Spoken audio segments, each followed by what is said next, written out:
dijo que las pérdidas monetarias a causa de las sanciones económicas impuestas por Estados Unidos entre 2015 y 2018 ascienden a 130.000 millones de dólares. El embajador negó las especulaciones sobre los planes de abrir una base militar rusa en Venezuela.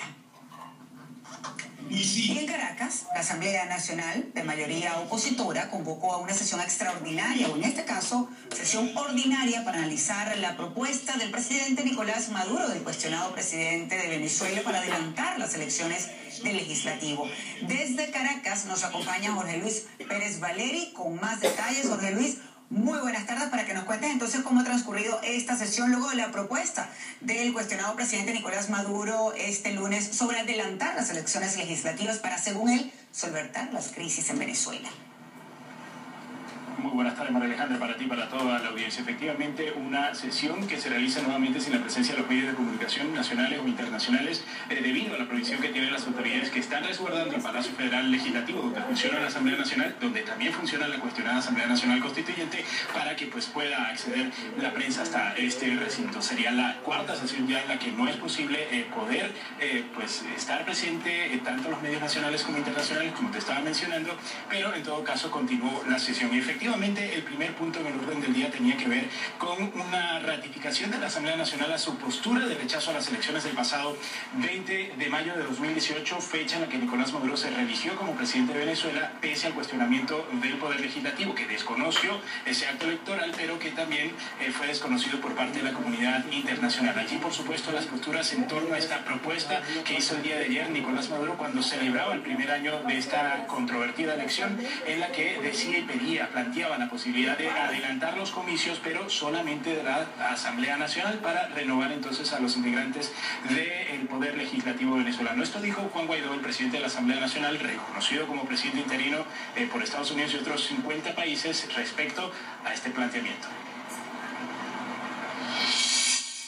Es muy cínico al pueblo de Venezuela decir de adelantar las elecciones parlamentarias cuando todos sabemos cuál es el problema. Lo que nos arrastró aquí fue precisamente no celebrar elecciones libres, transparentes, justas, competitivas.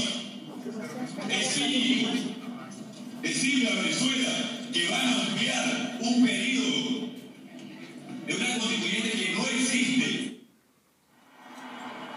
El segundo punto que discutieron los diputados el día de hoy tiene que ver con una situación que está aquejando sobre todo a los ciudadanos del interior del país. Tiene que ver con la escasez de combustible. Responsabilizaron los diputados opositores a Nicolás Maduro a la empresa estatal, que actualmente dicen está controlada por autoridades ilegítimas, recordando que la Asamblea Nacional pues no solo desconoce a Nicolás Maduro como presidente de Venezuela, también al resto de los poderes del Estado que siguen controlados por el chavismo, y les responsabilizaban por la situación de escasez. María Alejandra, brevemente, en el interior del país, en estados como Táchira, fronterizo con Colombia, hay personas que aseguran estar pasando hasta más de 12 horas para poder surtir de gasolina sus vehículos, tomando en cuenta pues no solo lo que son las sanciones que ha impuesto Estados Unidos a la estatal petrolera, sino que es un problema que viene afectando a los venezolanos mucho antes de estas medidas que tomó Estados Unidos contra PDVSA, Petróleos de Venezuela. María Alejandra. Denuncias que vienen desde ese tiempo en distintas ciudades del interior, sobre todo del país. Muchísimas gracias, Jorge, por acompañarnos el día de hoy. Jorge Luis Pérez Valeri, como siempre, un gusto tenerte en Panorama Mundial. Buenas tardes.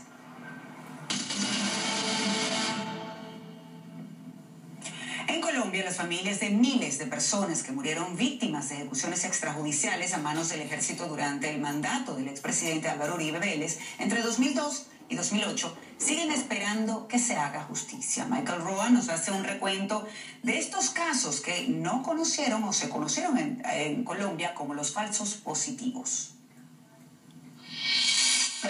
Mi vida, como dura, como difícil, después de que mataron a mi hijo. Luz Edilia Palacio recuerda a su hijo Yader Andrés Palacio. Murió en 2008. Tenía 22 años la última vez que lo vio con vida en Soacha, una localidad en la periferia de Bogotá, el 21 de agosto de 2008. ¿Qué más, paisa?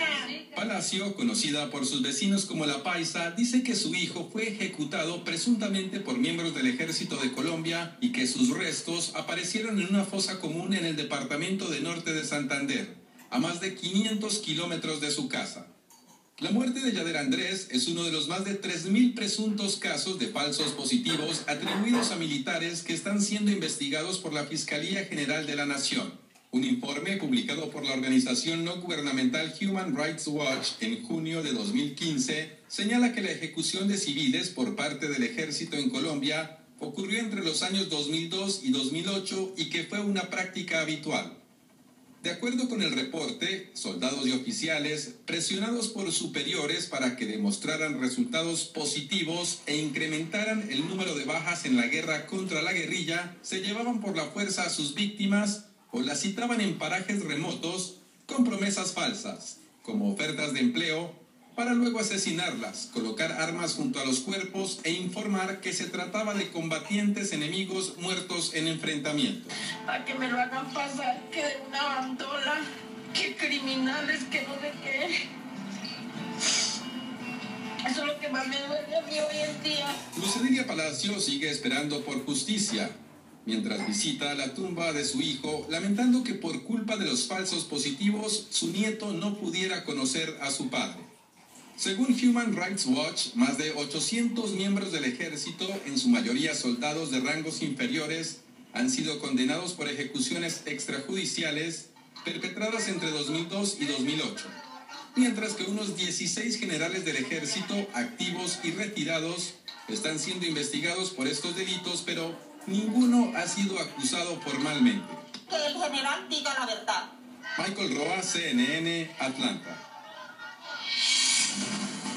Cuando regresemos a Panorama Mundial, de costa a costa, activistas estadounidenses